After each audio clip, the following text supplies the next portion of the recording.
Hello everyone, it's Linda Ockwell-Jenner here, President of Motivational Steps, and I'm back today with the amazing Sharon Bennett, and we've been enjoying a video series talking about women in tech, or no women in tech, from today's point. So why women leave tech, Sharon? They can't leave tech, we haven't got enough, isn't it? You're right. We need to keep them. And unfortunately, they're still leaving. Why? And, Why? there's so many reasons. Harassment, lack of pay, motherhood penalty. We're going to get into a lot of these reasons, but it still can be a very hostile and difficult environment to be in. Well, I'm sorry, but when you mention motherhood penalty, I mean, come on. Being a mum alone is hard work, but being a mum who's, in tech and dealing with all the issues with the job, I mean, where's HR in all of this? How are they letting this happen? So a lot of HR departments are stepping up to the plate. Unfortunately, we still have a lot of HR departments that do not. And when you report an issue, a lot of times what will happen is that the employee will leave.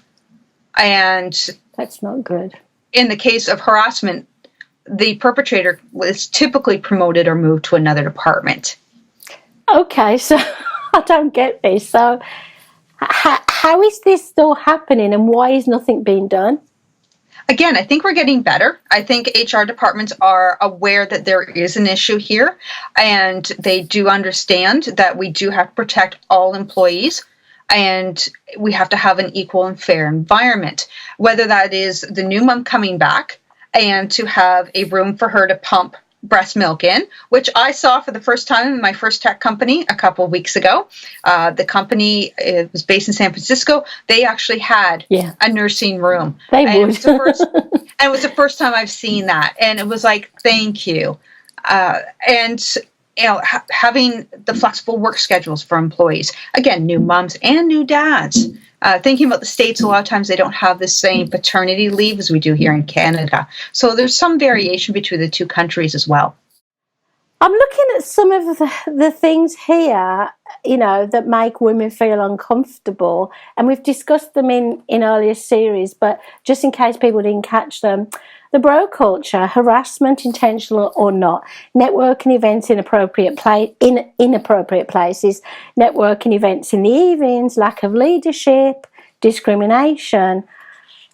So if women are leaving because all these things are going on, and you've just told me it's getting better, do you have any stats at all? It's okay if you don't, we can do it next time. How many women we're losing? I mean, is it a large number? We're definitely losing them. I don't have the stat on how many are currently leaving today, but as we've talked about earlier, it used to be, I believe, around 30%. We're now down to less than 18% of technical roles being held by females. Along those lines as well, we have 1 in 10 women that are in tech report sexual harassment, and 60% have reported unwanted sexual advances. Those are the ones who have reported it. We know that there is a lot of women who do not report it because we know nothing gets done. I'm going to be devil's advocate a minute. I've seen women in the workplace actually tormenting guys and, flirting with the guys. Does that ever get reported? The guy report to the woman, or would he feel silly? I don't know. That's actually a good question. It is. I like to be devil's advocate, and I have seen that. Not a techie workplace, obviously. I try and even it out and say, well, it's not all or nothing. Exactly. You're talking about a dad whose female manager is a bitch because she's assertive and women should be passive. Really? So again, think about the young child. And, dad comes home from work and is talking about, their female boss is a bitch. Would they say the same thing about a male boss? But from a child's point of view, that's all they relate to is the female manager being a bitch. The bit I'm not sure about, don't you look pretty today to a daughter? I tell my daughter she looks pretty. There again, I tell my boys they look smart. So you think that's not a good idea? I don't believe that we should be telling our children how they should be judging themselves on how they look. But isn't it more of a compliment? If it's a compliment, it's one thing. But I read a story once about someone, a teacher put a girl's hair up in a ponytail and said, "Now you look much prettier." That's bad. That is bad. And it's like, looks should have nothing to do with it. I'm with you. And telling a girl that she has to be pretty in order to be successful, I think is sending the wrong message. Or big, or all these things. Yeah, I'm with you on that, but I still tell my daughter she's gorgeous because she is. and I mean, my daughter's grown up with 3 elder brothers and an amazing dad who sadly, is no longer with us, and a mum like me who, believe it or not, very shy, bullied at school, no confidence. So what I did with my 3 boys and my daughter, and people say this is odd, we treated them all the same, but we knew they were different personalities and different individuals. My son Gary, my middle boy, he loved to cook, loved to play with Melissa and her Barbies, saw nothing wrong with that. Melissa loved to do the boy things. They've grown up as young adults who have different personalities. I'm so very proud of them because they know their own worth and they know, that we love them, people respect them, and to treat people the other way. But I have seen some parents who think a boy should be treated like a boy. Well, I mean, I'm an odd mom. I have heard people say, well, my daughter can't do that. We drop my daughter off at a house and we know she's there all night. And I go, ha, ha, ha, till you leave. And then she's gone. And they go, but the boys can do anything. I'm not into that, so I do understand where you're coming from. Mom getting Dad a beer. Get out of here. Dad gets me a wine. So you think girls in particular who've been brought up in a home where the mom gets the dad a beer, they're not so confident in the workplace working with males? Do you think that is the problem? I think if they see that, especially the dad who's sitting there watching TV. Well, there you go. Yeah. Or in my family, it was all the gentlemen of the family would go watch a football game or whatever it was after whatever big dinner, and all the women would clean up. No, the girl can watch the football and the guys can clean up. No, and I said that one time, and it was the death stare I had. It was like, we made dinner. Why do we now have to do that? But again, think about it from that young girl's point of view. That's what she sees. Yeah. It's no different than me being shy and wanting to please everybody because I had no self-confidence. My parents didn't really... They tried to help me, but they didn't know how to help me. But I'm quite different. My husband says I'm unique. I kind of run with my own thing and do my own thing. And so people say I'm strong, but I don't think I'm strong. I think I'm just determined. And I do feel sorry for the girls in this environment. And obviously you've been through it. But I think that's changed a lot. Like my husband's a little bit younger than me, but you wouldn't think it. The stress of being married to me, people think he's a lot older. But he could cook, do all his own ironing. He could do anything before he met me. And I literally don't iron a thing. I stopped ironing years ago. And my husband has never once said to me, can you iron my shirt? He knows where the ironing board is. And literally he will pour me a glass of wine and get his own beer. It's not expected. So I guess we're in a different time, aren't we, from years ago? How does that affect the girl, though, as she's getting away from that environment? She's a young adult.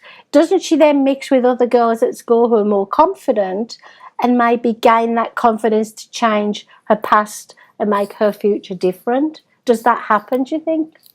I hope it happens. I think if they have the confidence to do that, but I'm also would be concerned that if a young girl's been in this environment and now she's moved into a career and she's the only one at the table at the boardroom, when someone says, can you go get coffee? Oh, gosh. Right? Or can you take notes? Then unfortunately, what she's experienced and been brought up with, again, going back to that unconscious bias, now she's, now does she know what her place is? So I don't see how we can help. Like, how can we help those young adults without telling them, disregard what your parents did, just do what we say? We can't really do that. So how can we encourage young girls? Like, I often say, I've never let my past determine my future. Whatever happened in my past has happened. I can change my future. So we should pass that message on to everybody, young girls, young boys. Basically, their future is theirs to really create. But if it's the environment where they've got no confidence, I don't see how we can actually encourage them to come into the techie world, the females in particular. Exactly. And so we need to have programs in place, whether that be mentorship, and mentorship at the elementary school level, all the way up, through your career, because it changes. So aren't they starting that now? Do they have mentors in schools? With mine all being, past that now, are they starting to have mentors in schools, do you know? I think they're starting to. I'm not sure so much in the elementary or the K through 12 as of yet. I would love to see it there. It should start as soon as they start school, I think, yeah. I think so. And definitely, it's definitely more involved. You're more involved in mentors now in the university environment. And so I have 3 mentees, all at very different stages of their careers. Oh. It's very different. And it's a pleasure to work with each of them, to see where they're going and to understand what challenges they face today. They're lucky to have you. They really are. Yeah, it's fascinating, and it's the work that myself and others, alongside me, my colleagues have done. Has that made any difference?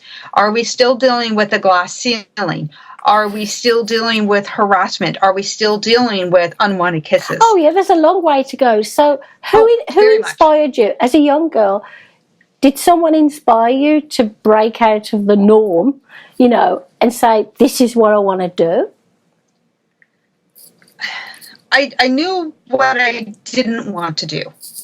I didn't want to be a nurse. I didn't want to be a teacher. I didn't want to play in any of those female roles. I never fit in with the females. I was always kind of the kid getting dirty and had the Merlins and the geeky, techie stuff. And so I knew that's where I wanted to be. It took me a long time to have the confidence to get there. No mentors back then for you? I had a friend who encouraged me. And he was the one who said, you can do this, and these are the programs that you can take, and this is how you get OSAP and, everything else. Wow. And it was a guy, yeah? It was. Wow. Yes. Kudos to him. Yes, totally. And so that, for me, was huge, to have that support. Of course, my family supported me.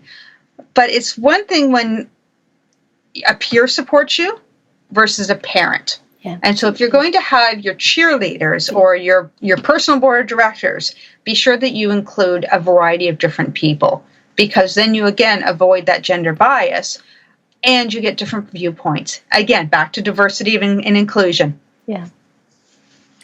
HR, I don't know whether you know the answers. I've just had a thought. Is HR primarily a woman's profession, or do you have many HR guys? I believe the numbers skew towards females. That's weird, isn't it? Yeah, mm-hmm. That is weird, because I think in the work environment, HR, if they are primarily women, should be the mentors, the people who are helping towards the change we want to see, because they're in a really good position to do it. I'd like to see, as soon as a child, boy or girl, goes to school, that they have the freedom to make their own choices, whether they want to be a boy or girl, whether they want to do tech. It's all about freedom of choice, isn't it? And having people like you, and maybe Dave and me, go into the schools and talk to them and communicate with them. And in a way, some kids want permission to explore these things, and they think, no, you've got to do it this way, you've got to do it this way. So I think we're doing something wonderful, Sharon. We are. For those of the what I've discovered is people who are aware, and people who are not aware don't want to be aware because they know best. So, but I think we'll break down the barriers. Do you, Sharon? I think we'll get there. We'll get there. Slowly, but we're going to get there. And this was a really interesting one because I actually didn't agree with you on some of the things. That's okay. We didn't hit each other and slap and tear each other's hair out. We had a good conversation. And I do believe we'll be doing some more of these in the future. So I'm so excited because I'd like to explore mental health in the tech world in particular. I know it's prevalent everywhere, but I'd love to discover more about how that's been handled, because I know people have mental health challenges for many reasons, but they're very, very intelligent, and people whose brains go 10 to the dozen, Was Einstein, do you think, in some way have some mental health challenges? I know we didn't know him personally, but he was extremely clever, wasn't he? Oh, very much so. And again, studies show that, the high IQs tend to have some of these mental health issues. And I know in tech, there's a very high burnout rate. Yeah. And so, yes, we should definitely explore that a little bit more. So I can't thank you enough for agreeing to walk me through this series, because I can ask the questions. You're opening my eyes on some things, and on other things I'm like, so we'll be back with more, Sharon. It's been absolutely wonderful again, and I can't wait for the next one. Me either. That'll be great. Thank you. Thank you.